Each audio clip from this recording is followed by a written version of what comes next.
24장. 어찌하여 전능하신 분께서는 심판하실 때를 정하여 두지 않으셨을까? 어찌하여 그를 섬기는 사람들이 정당하게 판단받을 날을 정하지 않으셨을까?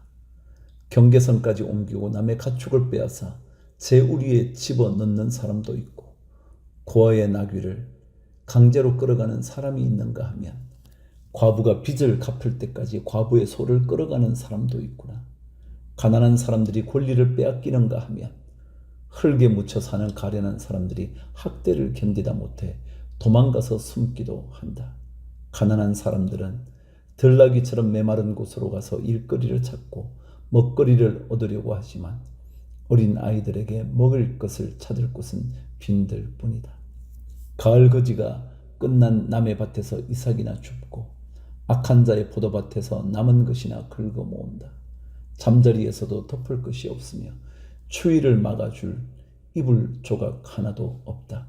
산에서 쏟아지는 소낙비에 젖어도 비를 피할 곳이라고는 바위 밑밖에 없다. 아버지 없는 어린 아이를 노예로 빼앗아가는 자들도 있다. 가난한 사람이 빚을 못 갚는다고 자식을 빼앗아 가는 자들도 있다.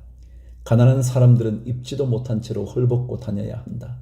곡식단을 지고 나르지만 굶주림에 허덕여야 한다.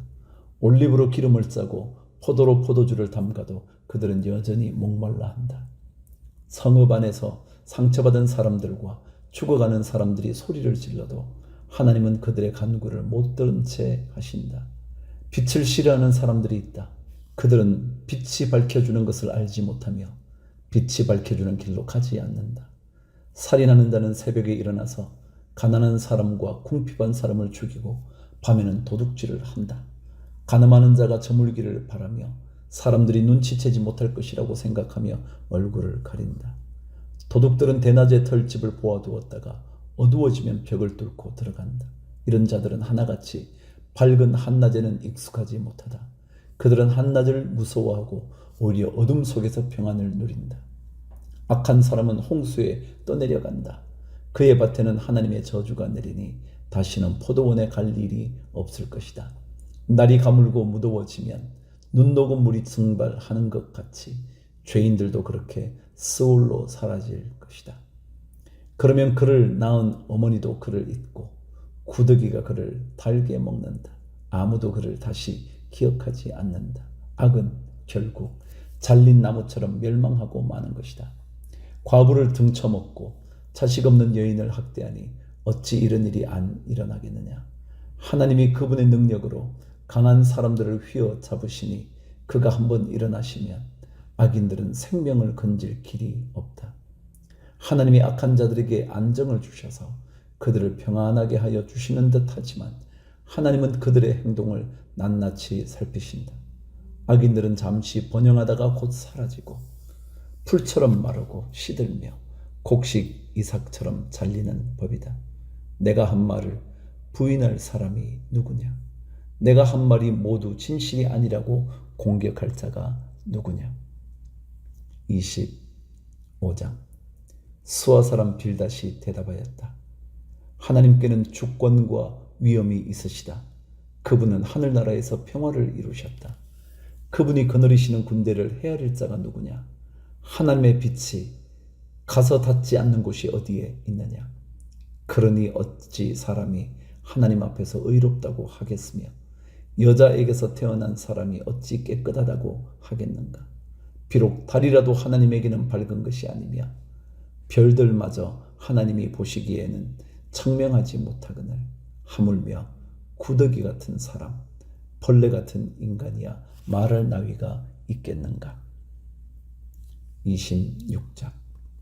욥이 대답하였다. 나를 그렇게까지 생각하여 주니 고맙다. 나처럼 가난하고 힘없는 자를 도와주다니. 너는 우둔한 나를 잘 깨우쳐 주었고 내 지혜를 내게 나누어 주었다. 그런데 누가 내가 한 그런 말을 들을 것이라고 생각하느냐? 너는 누구에게 영감을 받아서 그런 말을 하는 거냐? 죽은 자들이 떤다. 깊은 물 밑에서 사는 자들이 두려워한다. 스올도 하나님께는 훤하게 보이고 멸망의 구덩이도 그분의 눈에는 훤하게 보인다. 하나님이 북쪽 하늘을 허공에 펼쳐 놓으시고 이 땅 덩이를 빈 곳에 매달아 놓으셨다. 구름 속에 물을 채우시고 물이 구름 밑으로 터져 나오지 못하게 막고 계시는 분이 바로 하나님이시다. 하나님은 보름달을 구름 뒤에 숨기신다. 물 위에 수평선을 만드시고 빛과 어둠을 나누신다. 그분께서 꾸짖으시면 하늘을 떠받친 기둥이 흔들린다. 능력으로 바다를 정복하시며 지혜로 라합을 쳐부순다. 그분의 콧김에 하늘이 맑게 개며 그분의 손은 도망치는 바다 괴물을 찔러 죽인다. 그러나 이런 것들은 그분이 하시는 일의 일부에 지나지 않고 우리가 그분에게서 듣는 것도 가냘픈 속삭임에 지나지 않는다. 하물며 그분의 권능에 찬 우레소리를 누가 이해할 수 있겠느냐. 27장 욥이 비유로 말하였다. 내가 살아계신 하나님 앞에서 맹세한다. 그분께서 나를 공정한 판결을 받지 못하게 하시며 전능하신 분께서 나를 몹시 괴롭게 하신다. 내게 호흡이 남아있는 동안은 하나님이 내 코에 불어넣으신 숨결이 내 코에 남아있는 한 내가 입술로 결코 악한 말을 하지 않으며 내가 혀로 거짓말을 하지 않겠다. 나는 결코 너희가 옳다고 말할 수 없다. 나는 죽기까지 내 결백을 주장하겠다. 내가 의롭다고 주장하면서 끝까지 굽히지 않아도 내 평생에 양심에 꺼림칙한 날은 없을 것이다. 내 원수들은 악한 자가 받는 대가를 받아라. 나를 대적하는 자는 악인이 받을 벌을 받아라. 하나님이 경건하지 않은 자의 생명을 끊고 그의 영혼을 불러가실 때에 그의 희망이란 과연 무엇이겠느냐? 환난이 그에게 닥칠 때에 하나님이 그의 부르짖음을 들어주시겠느냐? 그들은 전능하신 분께서 주시는 기쁨을 사모했어야 했고 그분께 기도했어야 했다. 날들어도 하나님의 응답이 얼마나 큰지 가르치라고 해보아라.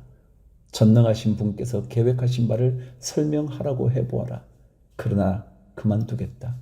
이런 일은 너희도 이미 알고 있는 것이 아니냐. 그런데 너희는 어찌하여 그처럼 터무니없는 말을 하느냐. 하나님이 악한 자에게 주시는 벌이 무엇인지, 전능하신 분께서 폭력을 행하는 자에게 주시는 벌이 무엇인지 아느냐. 비록 자손이 많다 해도 모두 전쟁에서 죽고 말 것이다. 그 자손에게는 배불리 먹을 것이 없을 것이다. 살아남은 사람은 또 연병으로 죽어 매장되니 살아남은 과부들은 기가 막혀서 울지도 못할 것이다. 돈을 셀 수도 없이 긁어 모으고 옷을 산더미처럼 쌓아 놓아도 엉뚱하게도 의로운 사람이 그 옷을 입으며 정직한 사람이 그 돈더미를 차지할 것이다. 악한 자들이 지은 집은 거미집과 같고 밭을 지키는 일꾼의 움막과 같다. 부자가 되어서 잠자리에 들지만 그것으로 마지막이다. 다음 날에 눈을 떠보면 이미 알거지가 되어 있다. 두려움이 홍수처럼 그들에게 들이닥치며 폭풍이 밤중에 그들을 쓸어갈 것이다. 동풍이 불어와서 그들을 그 살던 집에서 쓸어갈 것이다. 도망치려고 안간 힘을 써도 동쪽에서 오는 폭풍이 사정없이 불어닥쳐서 그들을 날려버릴 것이다.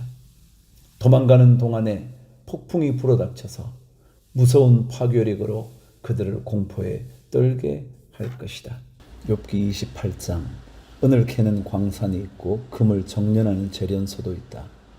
철은 흙에서 캐어내며 구리는 광석을 녹여서 얻는다. 광부들은 땅속을 깊이 파고 들어가서 땅속이 아무리 캄캄해도 그 캄캄한 구석구석에서 광석을 캐어낸다. 사람이 사는 곳에서 멀리 떨어진 곳, 사람의 발이 가닿지 않는 곳에 사람들은 갱도를 판다. 줄을 타고 매달려서 외롭게 일을 한다. 땅 위에서는 먹거리가 자라지만 땅 속은 같은 땅인데도 용암으로 들끓고 있다. 바위에는 사파이어가 있고 돌가루에는 금이 섞여 있다. 설계도 거기에 이르는 길을 알지 못하고 매의 날카로운 눈도 그 길을 찾지 못한다. 겁없는 맹수도 거기에 발을 들여놓은 적이 없고 무서운 사자도 그곳을 밟아본 적이 없다. 사람은 굳은 바위를 깨고 산을 그 밑뿌리까지 파들어간다. 바위에 굴을 뚫어서 각종 쥔기한 보물을 찾아낸다. 강의 근원을 찾아내고 땅에 감추어진 온갖 보화를 들추어낸다. 그러나 지혜는 어디에서 얻으며 슬기가 있는 곳은 어디인가? 지혜는 사람에게서 발견되는 것이 아니다. 사람은 어느 누구도 지혜의 참 가치를 알지 못한다. 깊은 바다도 나는 지혜를 감추어 놓지 않았다 하고 말한다. 넓은 바다도 나는 지혜를 감추어 놓지 않았다 하고 말한다. 지혜는 금을 주고 살 수 없고 은으로도 그 값을 치를 수 없다. 지혜는 오빌의 금이나 값진 루비나 사파이어로도 그 값을 치를 수 없다. 지혜는 금보다 값진 것, 금잔이나 값진 유리잔보다 더 값진 것이다. 지혜의 값은 산호보다 수정보다 비싸다. 지혜를 얻는 것은 진주를 가진 것보다 값지다. 에티오피아의 토파즈로도 지혜와 비교할 수 없고 정금으로도 지혜의 값을 치를 수 없다.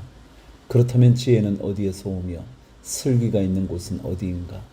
모든 생물의 눈에 숨겨져 있고 공중의 새에게도 감추어져 있다. 멸망의 구덩이와 죽음도 지혜를 두고 이르기를 지혜라는 것이 있다는 말은 다만 소문으로만 들었을 뿐이다 하고 말한다. 그러나 하나님은 지혜가 있는 곳에 이르는 길을 아신다. 그분만이 지혜가 있는 곳을 아신다. 오직 그분만이 땅끝까지 살피실 수 있으며 하늘 아래에 있는 모든 것을 보실 수 있다. 그분께서 저울로 바람의 강약을 달아보시던 그때에, 물의 분량을 달아보시던 그때에, 비가 내리는 규칙을 세우시던 그때에, 천둥 번개가 치는 길을 정하시던 그때에, 바로 그때에 그분께서 지혜를 보시고 지혜를 칭찬하시고 지혜를 튼튼하게 세우시고 지혜를 시험해 보셨다. 그런 다음에 하나님은 사람에게 말씀하셨다. 주님을 경외하는 것이 지혜요 악을 멀리하는 것이 슬기다. 29장. 욥이 다시 비유를 써서 말을 하였다.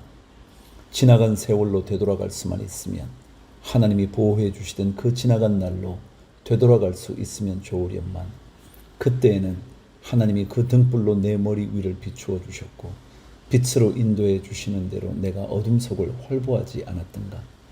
내가 그처럼 잘 살던 그 시절로 다시 돌아가서 살 수 있으면 좋으련만, 내 집에서 하나님과 친밀하게 사귀던 그 시절로 되돌아갈 수 있으면 좋으련만, 그때에는 전능하신 분께서 나와 함께 계시고 내 자녀들도 나와 함께 있었건만, 젖소와 양들이 젖을 많이 내어서 내 발이 젖으로 흠뻑 젖었건만, 돌짝밭에서 자란 올리브 나무에서는 올리브 기름이 강물처럼 흘러나왔건만, 그때는 내가 성문회관에 나가거나 광장의 자리를 잡고 앉으면 젊은이들은 나를 보고 비켜서고 노인들은 일어나서 내게 인사하였건만, 원로들도 하던 말을 멈추고 손으로 입을 가렸으며 귀족들도 혀가 입천장에 달라붙기나 한 것처럼 말소리를 죽였건만, 내 소문을 들은 사람들은 내가 한 일을 칭찬하고 나를 직접 본 사람들은 내가 한 일을 기꺼이 자랑하고 다녔다.